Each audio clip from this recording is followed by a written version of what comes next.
girl everyone thought was weak. She had already learned every combat technique in existence. Lena Cole hit the floor of the training ring for the 6th time that morning, and every cadet in the observation deck laughed. Not the polite kind.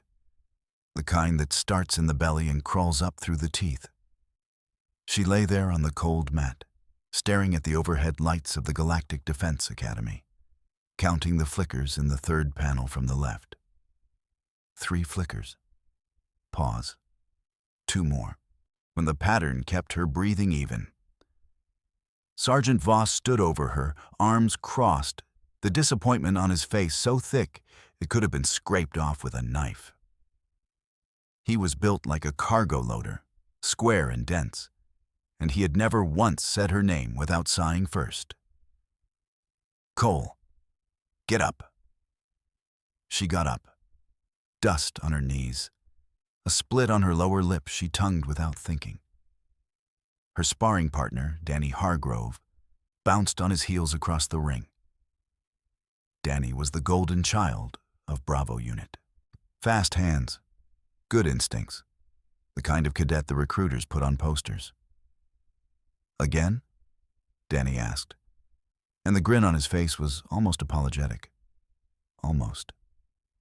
Lena set her stance, feet too close together, hands too low. Every instructor who had ever watched her fight said the same thing. Sloppy fundamentals, no killer instinct, a liability in the field. Danny came in with a textbook cross. Lena caught it on her forearm and went down like she had been shoved off a building. On the observation deck erupted again. Nobody saw her roll her eyes on the way down. The Galactic Defense Academy sat on a station orbiting the dead rock of Callisto, and it trained the best fighters humanity had to offer. The war with the Vithari Dominion had dragged on for 9 years. Entire colonies had gone dark. The front lines ate soldiers the way a furnace eats paper, and the academy was the furnace's mouth. Every cadet who graduated shipped out within 72 hours. Most did not come back. Lena had enrolled 3 years ago. She had never ranked above the bottom 5% in any combat evaluation. Her academic scores were average. Her physical assessments were unremarkable. On paper, she was the kind of recruit who filled a seat until someone better came along. Commander Diane Pratt, the Academy's director, had flagged her file for dismissal twice. Both times the paperwork had stalled in processing. A clerical error, they said. Lena never asked about it. She showered after the session, standing under water so hot it turned her shoulders pink. The locker room was empty. Everyone else had moved on to tactical simulations. She pressed her forehead against the tile and closed her eyes. Her hands were steady. They were always steady. That was the thing nobody noticed because they were too busy watching her fall. The alert came at 1400 hours. Every screen on the station strobed red. And the Vithari had hit a supply convoy near the Kuiper perimeter, and 3 escort ships were disabled and drifting. A distress signal was broadcasting on loop. The Academy scrambled its senior cadets for a live response mission, the first in 2 years. Lena was not on the roster. She was in the library, reading a text on Kasari grappling techniques, a fighting style developed by a species with 4 arms and no concept of mercy. She had already memorized the full syllabus. She had memorized all of them. Every hand-to-hand system cataloged in the Interstellar Combat Archive. Human, alien, theoretical, extinct. 712 distinct disciplines, cross-referenced and indexed in a mind that forgot nothing. She turned the page. The mission went wrong fast. Lena heard the comms chatter leak through the library speakers. Panicked voices, overlapping orders. The convoy had been a trap. Vithari boarding parties had already breached the lead ship, and the cadet strike team had walked into an ambush. Danny Hargrove's voice cut through the noise. He was screaming coordinates. Then, he was not screaming anything. Lena closed the book. She walked to the armory. The door required senior authorization. She typed in a code that should not have worked, that belonged to someone who no longer existed, and the lock disengaged. Inside, she bypassed the standard issue racks and went to the back wall. There was a locker with no label. She opened it, and inside was a suit she had built herself over 14 months using parts requisitioned under 9 different fake names. It was not military grade. It was better. She put it on. It fit like it had been grown onto her bones. The hangar was chaos. Shuttles launching, ground crews shouting. Nobody looked at her. Nobody ever looked at her. She climbed into a maintenance skiff, the kind used for hull repairs, and punched the ignition. The skiff was not designed for combat. It had no weapons. No shields. It had a welding arm and a pressurized riveting tool. Lena flew it out of the hangar at a speed the safety protocols should have prevented. She had disabled those protocols 6 months ago, just in case. The convoy was 40 minutes out at standard thrust. She made it in 12. The skiff rattled like a tin can in a hurricane, and the hull temperature warning screamed the entire way. She let it scream. The lead ship, the Ardent, was dark when she arrived. Emergency power only. Red light pulsing through the viewports like a heartbeat winding down. 2 Vethari interceptors circled it like vultures. Lena did not slow down. She aimed the skiff at the Ardent's cargo bay doors, fired the welding arm at full intensity to cut a hole she could fit through, and flew inside before the interceptors could track her trajectory. The skiff hit the cargo bay floor, bounced twice, and slid into a stack of supply crates with a crunch that rang through the entire deck. She popped the canopy, stepped out, rolled her neck. The cargo bay was cold, frost on every surface. The Vethari had vented the atmosphere on this level before repressurizing it with their own mix, heavier on nitrogen, thin on oxygen. Her suit compensated. She breathed. Footsteps, many of them. The clicking, arrhythmic gait of Vethari soldiers, their 3-jointed legs drumming the deck plates in patterns that sounded like broken Morse code. 12 of them came around the corner. Lena did not reach for a weapon. She did not have one. She settled into a stance nobody at the academy had ever seen her use.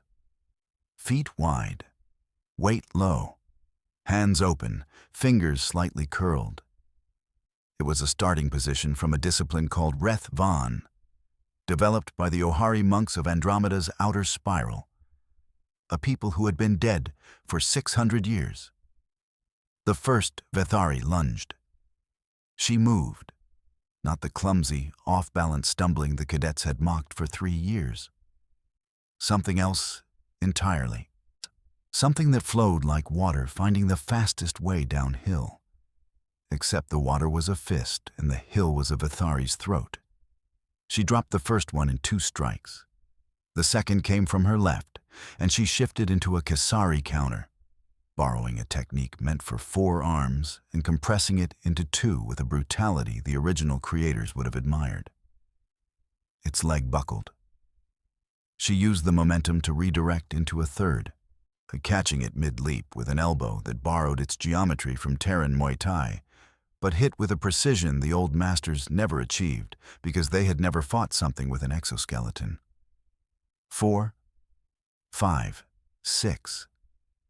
She moved through them the way a sentence moves through words. Each technique bled into the next without pause, without seam. 712 styles braided into something that had no name because it had never existed before her. The last Vethari standing stared at her, where its mandibles clicked once. Lena tilted her head. It ran. She let it. She needed it to tell the others she was coming. The Ardent had 6 decks. Lena cleared the first 2 in 4 minutes. She moved through corridors lit only by emergency strips, her footsteps silent in the boots she had designed with sound-dampening soles. Every corner was a decision tree. Every doorway was a probability calculation. She did not think about the math. It happened below thought, the way a heartbeat happens, automatic and relentless. On deck 3, she found the first cadets.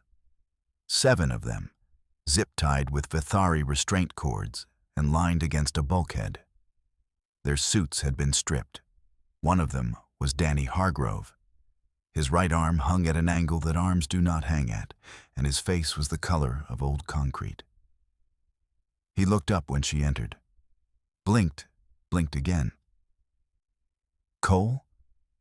She cut his restraints with a shard of hull plating she had picked up on deck 1. Did not answer. I moved to the next cadet. Cole, what are you doing here? You are not on the mission roster. She freed the 3rd cadet, then the 4th. How did you get here? Is that a maintenance skiff suit? Cole, talk to me. She finished the last restraint and stood, looked at Danny for a full second. His confusion was a living thing, crawling across his face like he had just watched a dog solve a math equation. Stay here, she said. More are coming. More what? She was already gone. On deck 4 was where they were keeping the crew. 46 people crammed into a cargo hold repurposed as a cell. 2 Vethari guards outside. Lena watched them from behind a ventilation column, counting the rhythm of their patrol pattern. Left, right. Overlap at the center. 3-second gap. She closed the gap in 2. The first guard went down to a knee strike, borrowed from a species whose name translated roughly to wust, those who break joints for sport. The second guard turned. He raised a pulse weapon, and Lena caught its wrist, twisted, and used its own hand to fire the weapon into the ceiling. Sparks rained down like confetti at the worst party in the galaxy. She kicked open the hold door. 46 faces stared at her, dirty, scared, alive. Corridor is clear, she said. Move toward the cargo bay. There is a maintenance skiff. It will not fit all of you, but the shuttle bay on deck 2 is accessible now. I cleared it. A woman near the front, an officer with captain's bars and a gash across her temple, stood up. Who are you? Nobody, Lena said. Move. They moved. Deck 5 was the bridge, and the bridge was where the Vithari commander had set up operations. Lena could hear the comm traffic through the walls, the clipped, harmonic language of a species that communicated in layered frequencies. She understood it. She had taught herself Vithari linguistics in her 2nd year at the academy. Like working from intercepted transmissions she had accessed through a security backdoor she had built into the station's network on her first day. The bridge had 14 hostiles. She counted their voices. She picked up a length of broken conduit pipe, weighed it in her hand. Not ideal, functional. She walked through the door. What happened next lasted 11 seconds. The security footage, recovered later, would be analyzed by military strategists for years. They would slow it down, lisp frame by frame, and still not fully understand the transitions. How she moved from one style to another without any gap in motion. How she used the pipe as an extension of techniques that predated human space travel by millennia. How she redirected energy from each opponent into the next, conserving her own, building momentum like a snowball made of violence rolling downhill. 11 seconds. 14 hostiles. 0 left standing. The Vithari commander was the last. When it was taller than the others, its carapace darker, etched with rank markings that Lena recognized as belonging to a high tactician. It raised its hands, not in surrender, in recognition. It had seen what she was. Lena held the pipe at her side, blood on her knuckles, not hers. The commander spoke. Its harmonic layers were complex, but the core meaning was simple. What are you? Lena looked at it for a long time. A student, she said in its own language. The commander's mandibles parted. Surprise. She hit it once. It dropped. Lena activated the bridge comms. Ardent crew, this is the bridge. All Vithari hostiles are neutralized. I am restoring primary power. Medical teams, prep for casualties on Deck 3. She found the power console. Her fingers moved across the alien interface like she had been born to it. Lights came back. Life support hummed to full. The ship groaned as its systems reawakened, old bones remembering how to stand. Through the bridge viewport, she could see the two Vethari interceptors still circling. They had not engaged because they expected their boarding party to finish the job. That expectation was no longer valid. Lena sat down in the commander's chair. It was too big for her. She looked like a kid sitting in a parent's office. She opened a channel to the interceptors. Spoke in Vethari. Her pronunciation was flawless. Your boarding party is finished. Your commander is unconscious on my floor. You have 60 seconds to withdraw before I activate the Ardent's defense grid and make this the worst day of your military career. Silence on the channel. Then the interceptors banked hard and burned toward open space. Lena exhaled, leaned back in the oversized chair. Her hands were shaking now. Not from fear, from the come-down. 3 years of pretending, and the first honest thing she had done since enrolling had taken less than 20 minutes. She looked at her trembling fingers and thought about her father's workshop. The smell of solder and engine grease. The way he had taught her to fight before he taught her to read, not because he wanted to, but because the world they lived on did not give you a choice. The memory lasted 2 seconds. She folded it up and put it away. Footsteps on the bridge.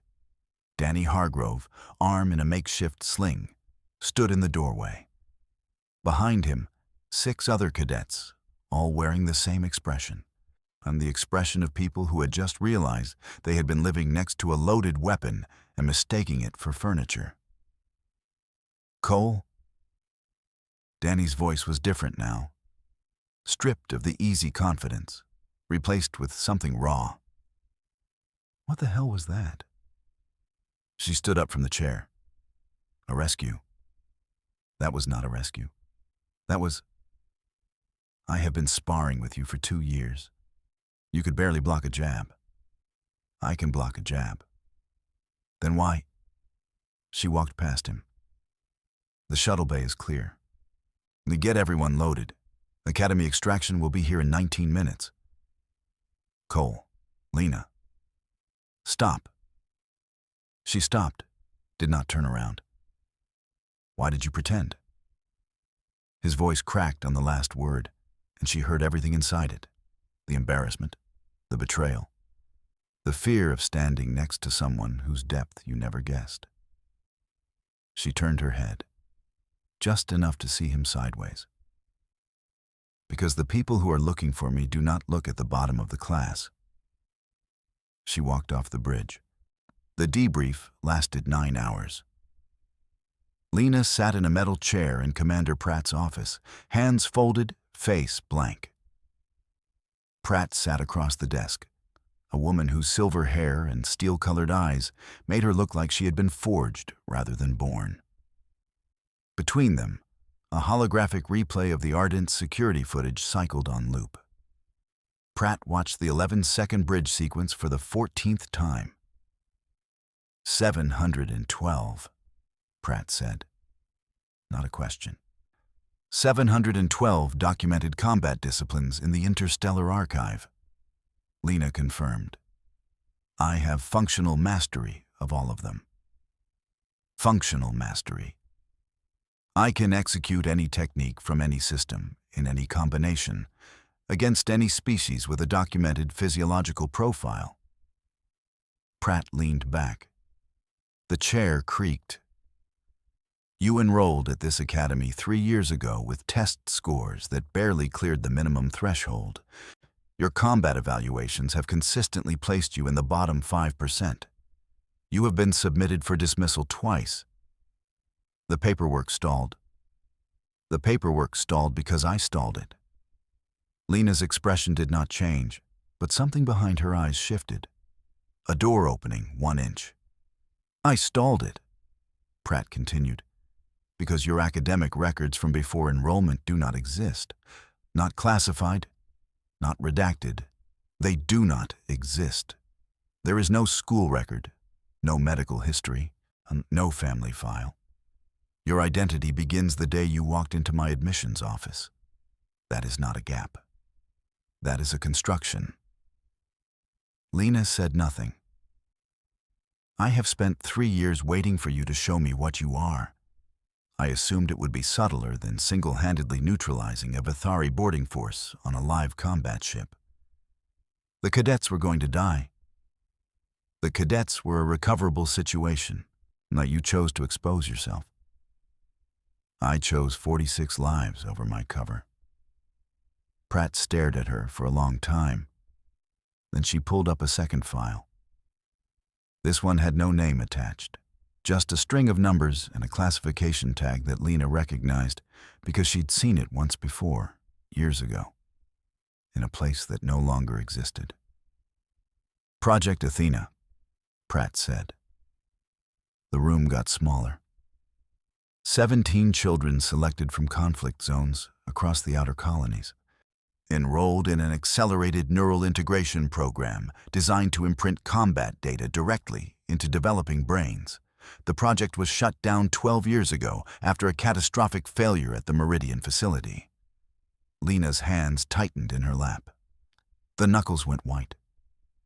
She stared at the desk surface and counted the grain lines in the composite wood. 7, 14, 21. 16 subjects died, Pratt said. 1 survived. I know the numbers. You are the numbers. Silence, and the hum of the station's life support filled the space between them. The combat data they imprinted, Pratt said carefully. It was not 712 disciplines. No, it was 308. I learned the rest on my own. Pratt's composure cracked. Just a fracture. A widening of the eyes, a half-breath caught and held. She recovered in a second, but Lena saw it. You doubled the archive. I tripled the original imprint. The 308 were a foundation. I built on it. Why? Lena looked up, met Pratt's eyes for the first time since the debrief started. Because 308 was not enough to keep me alive against what is coming. Pratt's jaw tightened. What do you know about what is coming? The Vithari are not the real enemy. They are a forward screen, a probing force. The species behind them has not been cataloged by any human database, because every species that has encountered them has been erased before they could file a report. I have found fragments, radio ghosts, gravitational anomalies in dead systems. Whoever they are, they have been mapping our defenses for at least 40 years, and the Vithari War is their entrance exam. How long have you known this? Since I was 11. Pratt closed the file, stood. Us walked to the viewport and looked out at the black, nothing beyond Callisto's dead surface. What do you need? Pratt asked. A team, a real one. People who will not break when they find out what we are actually fighting. And your cover? Gone. The footage from the Ardent will spread. The Vithari commander will report what happened. I have maybe 72 hours before every interested party in this sector knows my name. Then we move fast.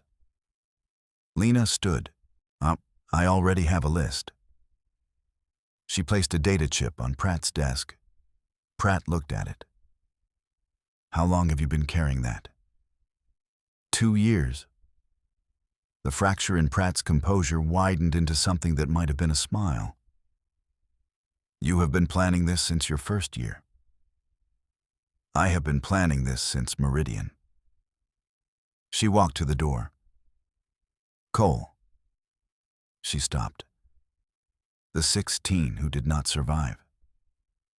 Do you remember them?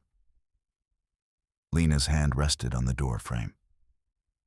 Her fingers pressed into the metal, hard enough to leave marks. Every day. She left. The list had 9 names. Within 48 hours, Pratt had pulled all of them from their current assignments and assembled them in a restricted briefing room on Callisto Station's lowest level, a section most cadets did not know existed. Lena walked in and found 9 people staring at her with varying degrees of suspicion, curiosity, and hostility. She knew each of them better than they knew themselves. She had spent 2 years watching, evaluating, building profiles not from their records, but from the way they moved, the way they hesitated, the way they treated people who could do nothing for them. Ben Cordero sat in the back corner, former colony kid from Titan's northern settlement. He had hands like engine blocks and a mind that could disassemble any mechanical system by looking at it for 30 seconds. His combat record was middling. His engineering scores were off the charts. He was also the only cadet who had ever held a door open for Lena without being asked. Next to him, Grace Liu, pilot, the best at the academy, though the official rankings did not say so because Grace had a habit of disobeying flight protocols in ways that made her instructors furious and her survival rate improbable. She flew like the laws of physics were suggestions she had chosen to consider. Across the table, Sam Okafor, communications specialist. He spoke 11 languages, including 3 Vithari dialects, and he had an ear for patterns that bordered on supernatural. He was also the quietest person Lena had ever met. In 3 years, she had heard him speak maybe 40 sentences. The others filled out the roster. A medic named Haley Park, who could perform field surgery with a pocket knife and a steady hand. A demolitions expert named Pete Langston, who smiled too much for someone who worked with explosives. A reconnaissance specialist named Maya Reeves, who could disappear in a room with no cover. A heavy weapons operator named Jack Calloway, who carried himself like he was apologizing for taking up space. A tactical analyst named Nina Farrow, whose predictions had an accuracy rate that made the Academy's AI jealous. And a close-quarters combat instructor named Eli Grant, who had once broken a training dummy so thoroughly that the maintenance team filed a complaint. 9 people. None of them had ever worked together. My name is Lena Cole, she said. Some of you know me as the worst fighter in Bravo unit. Eli Grant snorted. He had seen the Ardent footage. 3 days ago, I neutralized a Vithari boarding force on the supply ship Ardent. The footage has been circulating. I am not going to explain how I did it or why I hid what I can do, because that conversation would take longer than we have. She activated the briefing room's holodisplay. A star map filled the air above the table, dense with markers, most of them red. This is a map of every colony and military installation humanity currently operates. The blue markers are active. The red markers are locations that have gone dark in the last 3 years. There are 104 red markers. The room was quiet. Official reports attribute these losses to Vithari expansion. That is not accurate. The Vithari are responsible for approximately 30% of these losses. The remaining 70% were caused by something else. She zoomed the map. The red markers, when isolated, formed a pattern, a spiral, tightening inward, with Earth's solar system at its center. Something is coming, Lena said. It has been coming for 40 years. It uses the Vithari as a screening force to test our responses, map our capabilities, and identify our strongest assets. Every major battle we have fought in this war has been an audition. They are watching us perform. Grace Lisu leaned forward. Who is they? I do not know. No one does. Every species that has encountered them directly has been eliminated before they could transmit a description. What I have are fragments, gravitational distortions in systems that should be empty, radio signals in frequencies no known species uses, and a pattern of erasure that spans at least 600 years across multiple galactic arms. That is not a species, Sam Okafor said. It was the longest sentence anyone had heard from him in weeks. That is an extinction event with a schedule. Yes. Pete Langston stopped smiling. Commander Pratt has authorized this unit to operate outside standard Academy protocols. Our mission is to gather enough intelligence on this unknown force to give humanity a fighting chance when the screening phase ends and the real assault begins. Based on the spiral pattern's rate of acceleration, I estimate we have between 8 and 14 months. She looked at each of them in turn, not rushing it, giving each face its own moment. I chose each of you for a specific reason. Not your rankings, not your records. I chose you because I have watched you for 2 years, and each of you has a quality that does not show up on any evaluation. Ben, you see systems where others see machines. Grace, you fly by instinct that no algorithm can replicate. Sam, you hear what is not being said. Haley, you stay calm when everything is failing. Pete, you understand destruction as a language. Maya, you are invisible when you choose to be. Jack, you carry weight without complaint. Nina, you see the shape of events before they form. Eli, Max, you fight like it matters. She paused. I need people for whom it matters. Eli Grant leaned back in his chair and crossed his arms. You lied to all of us for 3 years. Yes. You let us think you were nothing. Yes. And now you want us to trust you. Lena did not flinch.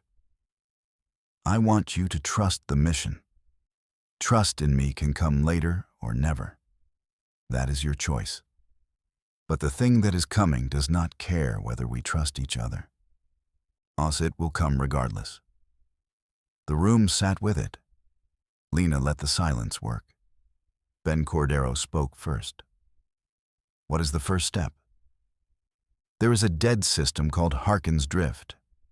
18 months ago, a research station there went dark. Official cause was listed as reactor failure. I have analyzed the station's final transmission. It was not a reactor failure. Something boarded that station, and the last 3 seconds of audio contain a frequency signature that does not match any known species. She pulled up the audio waveform, played it. The sound that filled the room was wrong in a way that lived below description. It was not loud. It was not harsh. It burrowed. It felt like something reaching through the speakers and pressing a thumb against the inside of your skull. Haley Park's hand went to her ear. Jack Calloway pushed his chair back 6 inches. Nina Farrow's eyes went wide and then narrowed, her analyst's brain already dissecting the pattern. Lena stopped the playback. That is 3 seconds of a signal that lasted 47 minutes before the station went silent. I need to get to Harkin's Drift. I need to access the station's full data banks. And I need to bring back whatever that signal is, because it is the closest thing we have to a fingerprint. She turned off the display. The room dimmed. We leave in 12 hours. Anyone who is not on the shuttle has made their choice, and I will respect it. She walked out. 12 hours later, all 9 of them were on the shuttle. Lena sat in the co-pilot seat next to Grace, who was running pre-flight checks with the casual efficiency of someone who could do it in her sleep. The shuttle was a refit long-range scout, fast and quiet, with enough cargo space for equipment and not much else. Cole, Grace said without looking up. Liu? That sound from the briefing. On the signal. What about it? Grace finished her checks, looked at Lena with eyes that held no fear, only a sharp, electric curiosity. I have heard it before. Lena went still, every muscle locked. Her hands, resting on the armrests, pressed down until the padding compressed to nothing. Where? My first solo flight. Training run near the outer marker. I picked up a blip on a frequency I was not monitoring. I logged it, but my instructor said it was background radiation. I did not think about it again until 10 minutes ago. Do you still have the flight recording? Grace reached into her jacket and pulled out a data stick, held it up. I keep everything. Lena took the data stick. Her fingers were steady. They were always steady. But something behind her ribs had shifted, the way tectonic plates shift before the surface knows what is coming. Grace. Yeah. This changes the timeline. Grace fired the engines. The shuttle lifted off the hangar floor, and then Callisto's gray surface fell away beneath them. Then I guess we better fly fast, Grace said. The transit to Harkin's Drift took 6 days. 6 days in a tin can with 9 strangers who were not strangers to Lena, but who were very much strangers to each other. The shuttle was not built for comfort. It was built for not dying, and it accomplished this with narrow bunks, recycled air that tasted like aluminum, and a galley unit that produced food in exactly one texture, which was paste.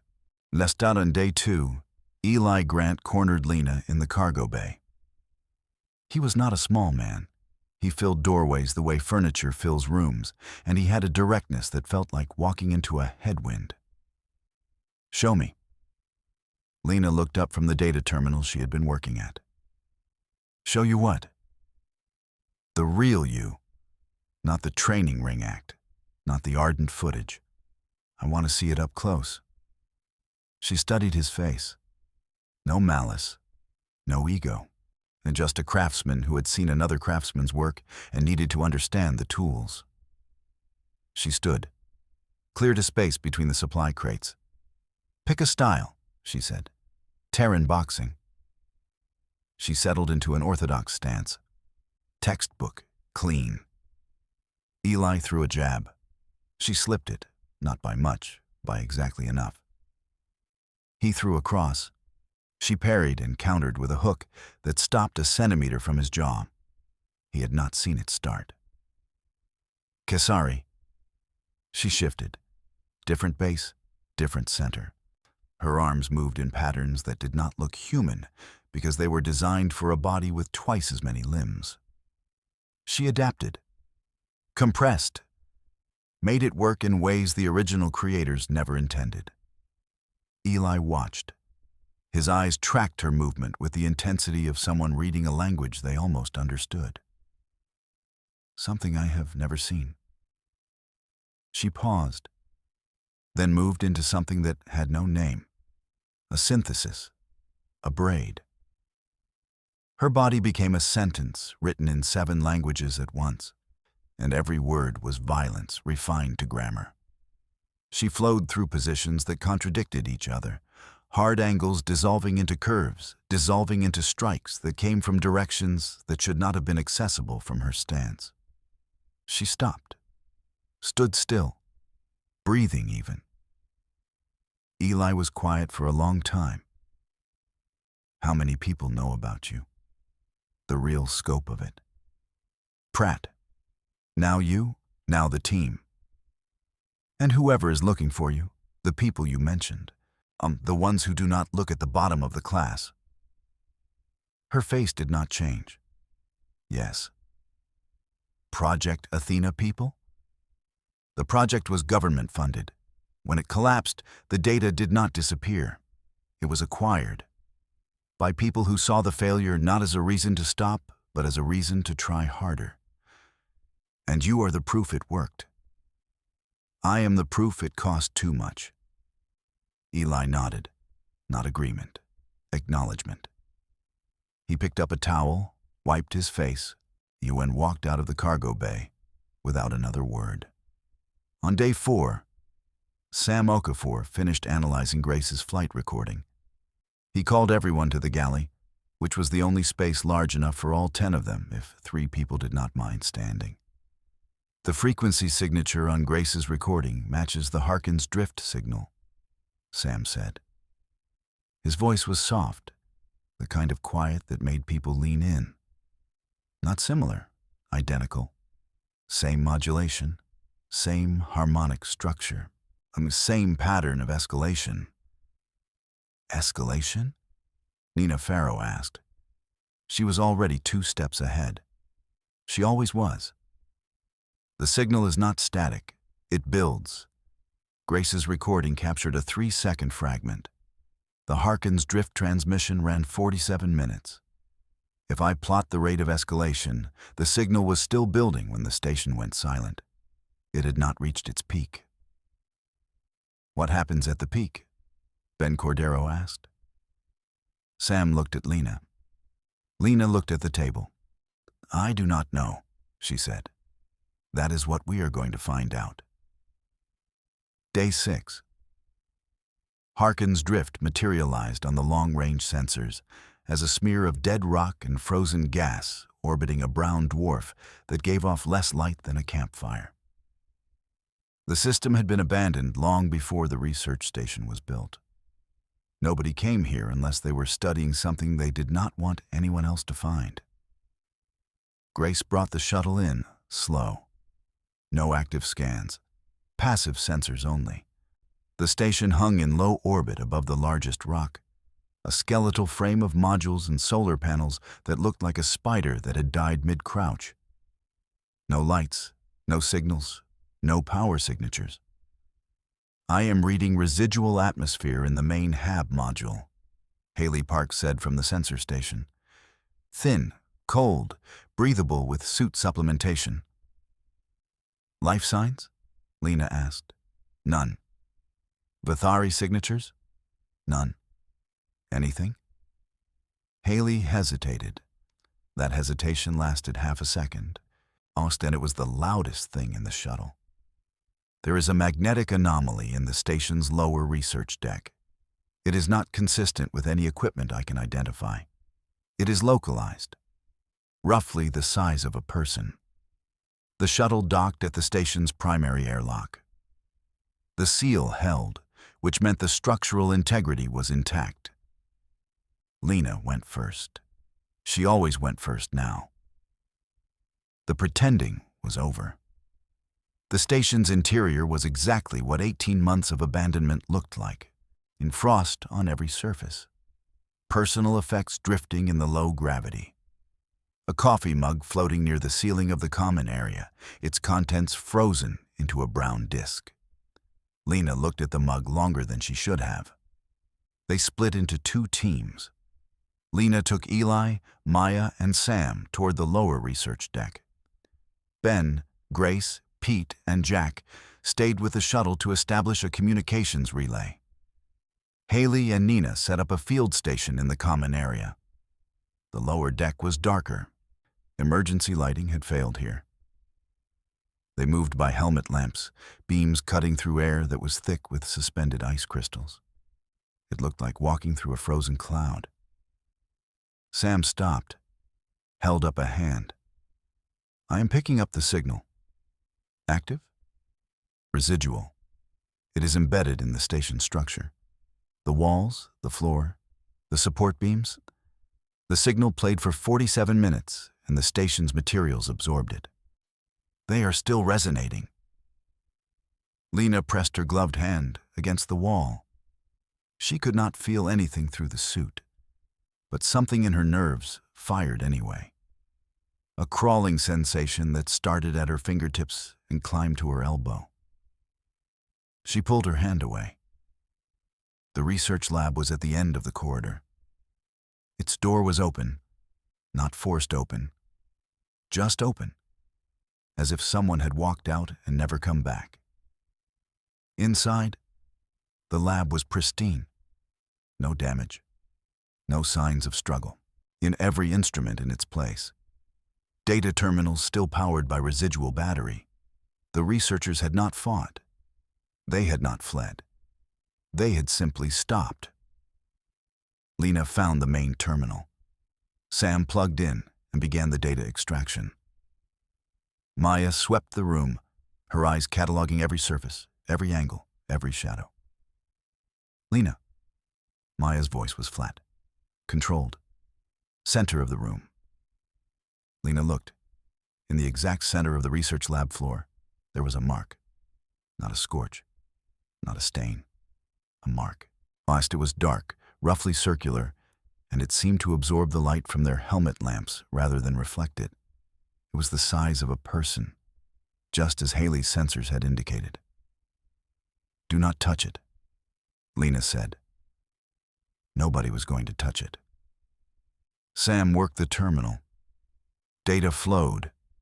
Minutes passed. The ice crystals in the air drifted through their lamp beams like tiny ghosts attending a meeting nobody had called. "I have the full signal recording," Sam said. 47 minutes, a complete waveform. And Lena, there is something else. What?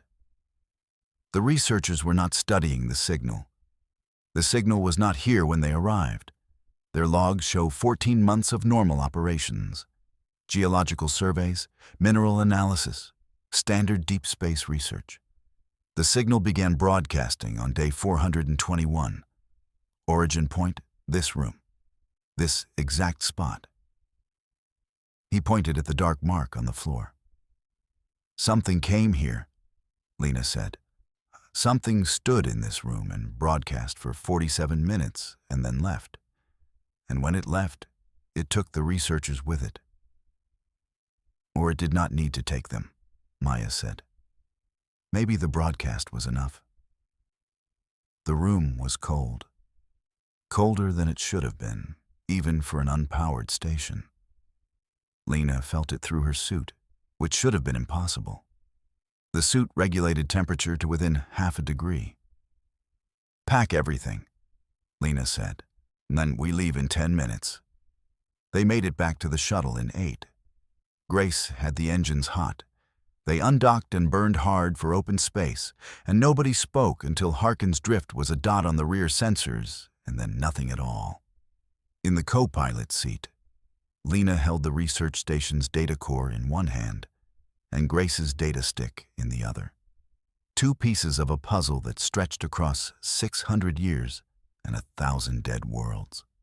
She weighed them in her palms like a gambler counting chips before the last hand. Nina Farrow appeared in the cockpit doorway. Her face had the look it got when her predictions were running ahead of her ability to articulate them, which meant something big was forming behind her eyes. "I have been running the spiral pattern against the new data points," Nina said. "Grace's recording, the Harkin's drift timeline, the signal's rate of escalation. And the spiral is not random. It is not even organic. It is mathematical. It follows a compression algorithm. Each loop is shorter than the last by a fixed ratio. The gaps between contact events are shrinking at a predictable rate." Lena already knew this. She had known it for months. Hearing Nina arrive at the same conclusion independently was confirmation. And confirmation tasted like ash. "What is the current interval?" Lena asked. 11 weeks between the last 2 contact events. Before that, 15. Before that, 21. The ratio holds. Next interval should be approximately 7 weeks. Grace's hands tightened on the controls. 7 weeks until what? Until the next contact event. The next point on the spiral. Nina paused.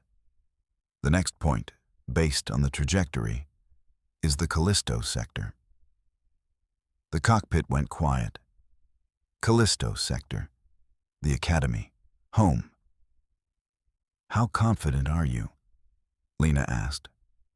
93%. give or take the margin of error on the spiral's curvature, which is small because the math is clean. Too clean. This is not a natural phenomenon. This is a countdown. Lena set the data core down on the console, stared at it. 7 weeks. She had estimated 8 to 14 months.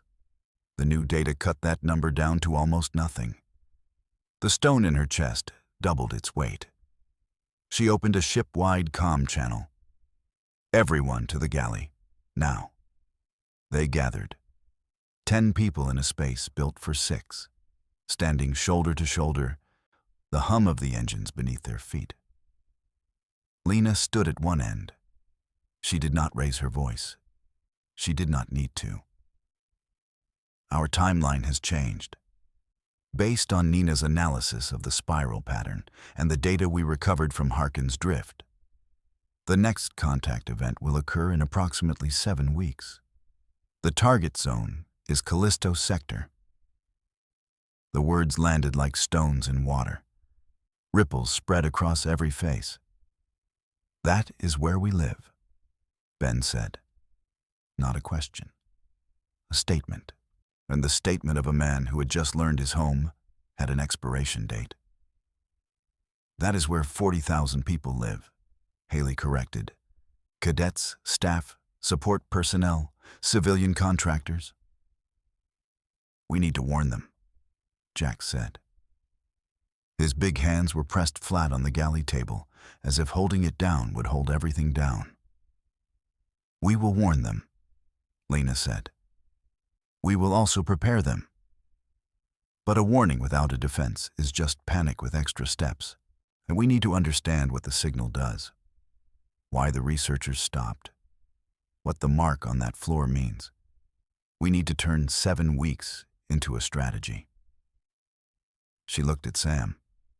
How long to decode the full 47-minute recording? With the equipment on this shuttle? Months. With the Academy's signal processing lab? Days. Then we go back. Fast. Grace? Grace was already calculating the route. I can shave 2 days off the return if we slingshot around the Ven Dwarf cluster. Looks it will be rough. Rough is fine. Pete Langston, who had been uncharacteristically silent since the briefing room on Callisto, finally spoke. You said this thing has been doing this for 600 years, erasing species, moving through the galaxy on a schedule. And we have 7 weeks and 10 people. Yes. Those are terrible odds. They are the odds we have. Pete's grin came back. It was different from before. Sharper, or the grin of someone who had decided that if the math was impossible, the math was irrelevant, and what mattered was what you did with the time the math gave you. Well, he said, I have always been good at making a lot out of a little. The shuttle burned toward home. In the cargo bay, the data core sat in its case, and inside it, 47 minutes of a signal from something that had been erasing civilizations since before humanity learned to make fire hummed in its storage medium, patient and complete and waiting to be understood. Lena sat alone in the cargo bay after the others had gone to their bunks. She pulled up the star map on her personal display. The spiral of red markers glowed in the dark. She added the new data points. Grace's recording, Harkin's drift, the projected next contact. The spiral tightened. At its center, Callisto glowed blue. She closed the display, sat in the dark, and listened to the engines and the recycled air and the faint creaks of a ship moving faster than it was designed to move. Her hands were steady. They were always steady. She thought about the 16 children who had not survived Meridian. She thought about their faces, which she remembered the way most people remember the layout of their childhood home. Every detail fixed and permanent and available at a thought. She thought about what they might have become if the project had not consumed them. Scientists, teachers, parents, People with ordinary griefs and ordinary joys, and the luxury of not knowing what lived between the stars. She did not have that luxury. She had never had it. What she had instead was 712 ways to fight.